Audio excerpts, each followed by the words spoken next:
Oh, oh. Papasali. Oh, oh. Agi. Talaga nga naman ah. Isa pa nga, isa pa nga. Ah, oh.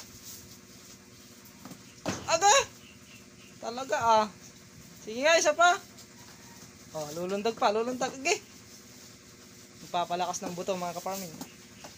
4 days pa lang po yan. Oh, ah, ala. Agi. Talaga ah, kayang-kaya ah. Sige pa, sige pa.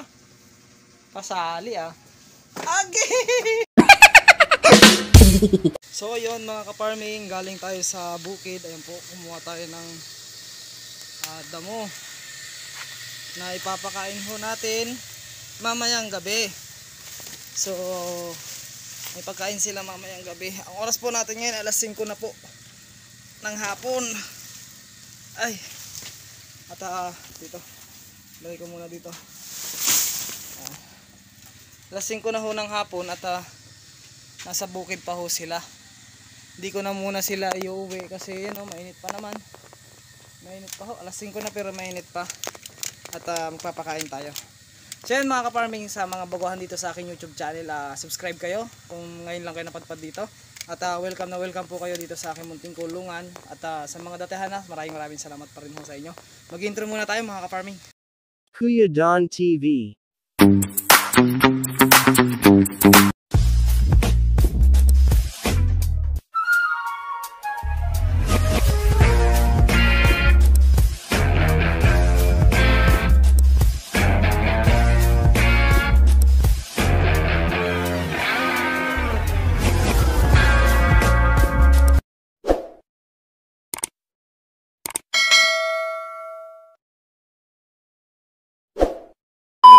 Ayan mga ka-farmings, itong damo na to na nasa likod ko is ito po yung ipapakain ho natin sa ating alagang kambing. Ayan po. Ayan po. Hindi ko alam kung anong tawag dito mga ka-farming, comment nyo kung anong pangalan dito. Meron siyang bunga na ganito oh. Patulis yung bunga niya. At ito yung ipapakain natin sa kambing natin mamayang gabi dahil tayo po ay may ilaw na. So, at dahil may ilaw na, para naman sa ganun ay masulit naman yung gabi.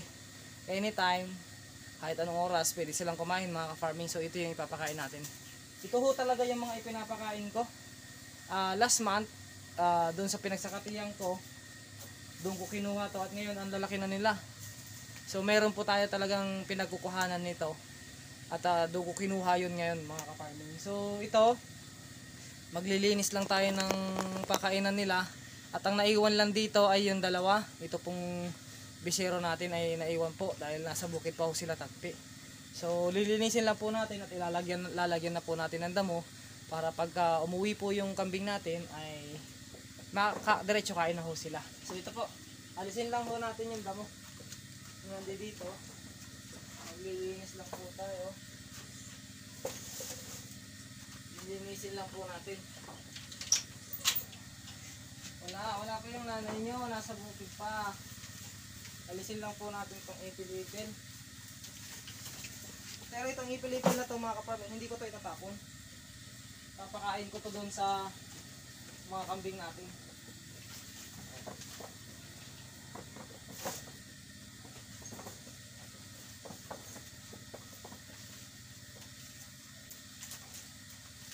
I-ready na natin yung kakainin ng kambing natin mamaya. Inuwi na ho natin sila. Wala pa yung mga mother nyo. Nasa bukid pa. Nasa bukid pa ang mami nyo. Yan po, lilinisin lang ho natin. Kasi ito po yung ipapakain natin sa kanila mamaya. At lalagyan natin. Ito ay ipil-ipil, marami pa. At hindi naman ito natapakan mga ka-farming, kaya ito'y kakainin pa ng kambing natin mamaya.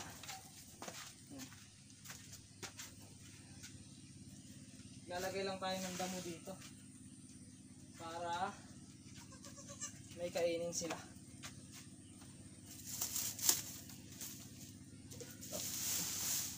So ito po yung nadagdag sa aking ginagawa At gustong gusto ko rin naman itong gawin kasi gusto kong samantalahin na maraming damo.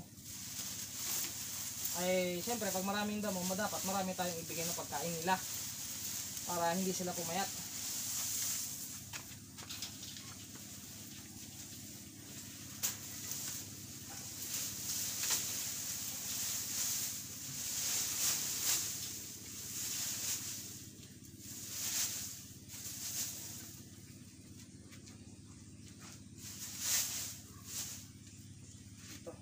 Ganito lang po ang setup ng kakainan ni Tagpi.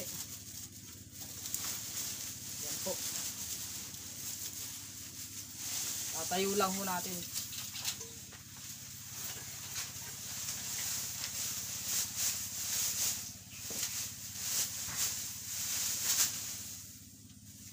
Tignan nyo, mas malaki pa, mas matalaki pa yung damo kaysa dun sa ano, abot na hanggang bubong.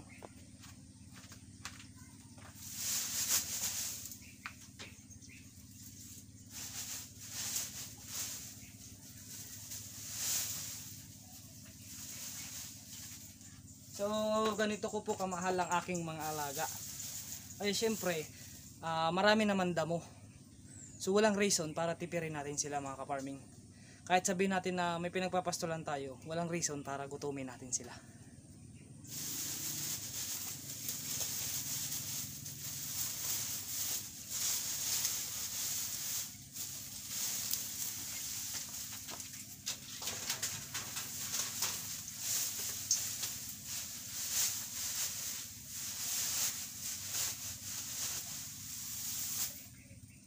Tsaka itong damo na to, mga 1 linggo pa nito or 2, titigas na ito, matutuyo na. So sayang din naman. Kaysa matuyo lang dun sa mismong puno niya, di pakain na lang natin. Kunin natin pakain sa ating mga alaga. Magdamag na na itong kakainin.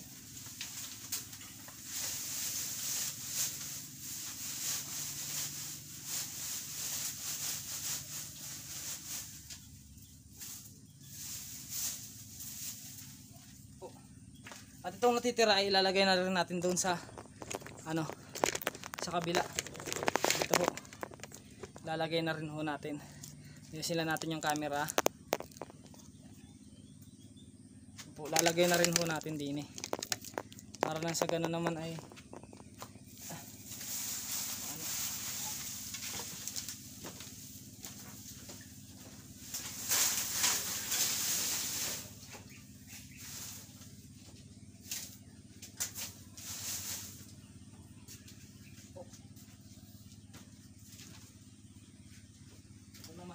ipil. Mamaya kakainin nila yan.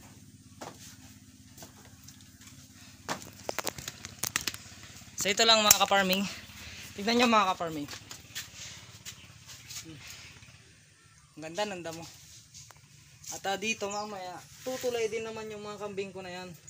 Dito lang din kakain yan mamaya. So si Tagpi ay iuwi na natin. Unahin na natin iuwi si Tagpi. Pero yung mga puti mamaya na, si Tagpi lang muna. Meron ditong pagkain at meron din doon.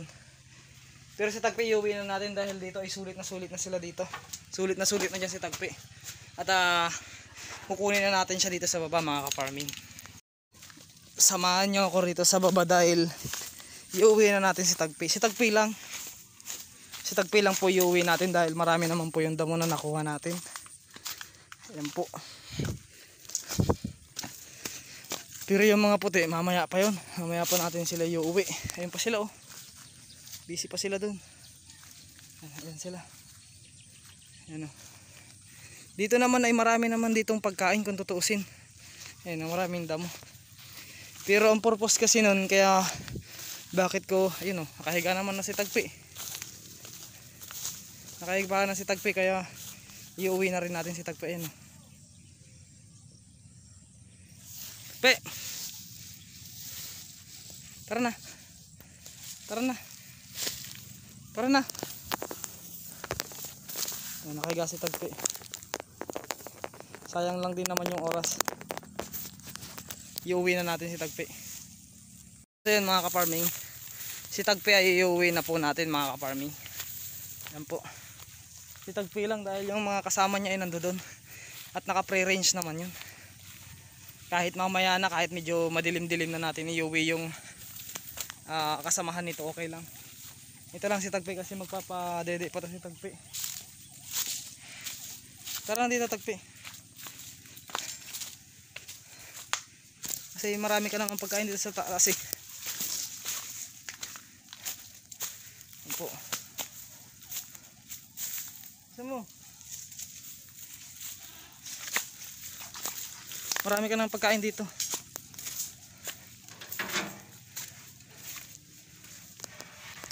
Bilisan mo, bilisan mo. Bilisan mo. May ihi pa si Tagpi. Hindi, umihi ka muna. Napagod dyan, oh. Ano mo? Pagod si Tagpi. Dito. Dito. Marami yan. Tuntua ka, biglang sikat ka na. Sikat ka na. Hindi dyan. Sikat. Sikat. Ayun na. Diyan ka na. Bukas na ulit ang ano mo, pastol mo. Pagod si Tagpi. Mainit kasi. Lasing ko na pero mainit pa rin. Ito po yung update dito sa dalawa ho nating bisero. Yan po. Pagod si Tagpi. Pagod ka Tagpi. Yan po yung dalawa nating bisero. Malakas na ho yung dalawang bisero natin. Si Kapitan, no. Papasikat na naman si Kapitan sa harap ng camera. Kapitan. Nagpapasikat na naman si Kapitan sa harap ng camera. Ano, taas. Ang taas ng damo.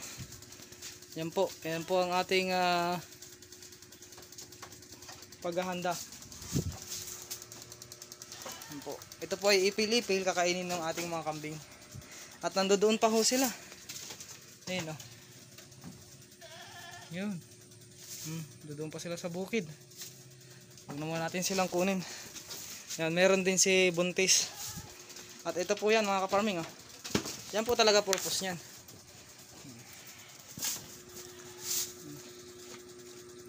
Kain ng kain. Hilahin niya na lang ng hilahin. Yan po ay asin.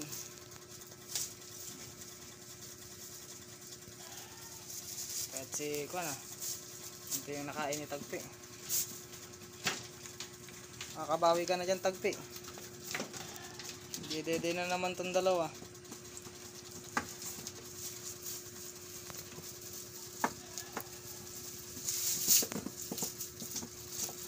Gustong gusto talaga ni Tagpi yan.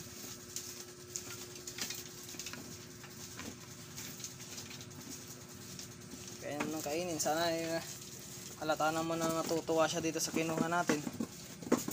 Tagpi, natuwa ka naman, di ba? Ito po yun, yung klase ng damo na to. Ayan po. Ayan po. Di ko alam kung anong tawag dito. O anong klaseng damo to. Pero paboritong paborito ta ni Tagpi. At meron talaga tayong pinagkukuhanan yan. Mga kaparming. Abot na nga sa bubong, oh. Abot na sa bubong. Kaya patayo kasi. Kung bakit patayo yung pakainan ko na yan, hindi pahiga. Dahil hilahin niya na lang ng hilahin. Para simula puno hanggang dulo ay makain niya. Papasikat na naman yung dalawa, oh. Papasikat yung dalawa.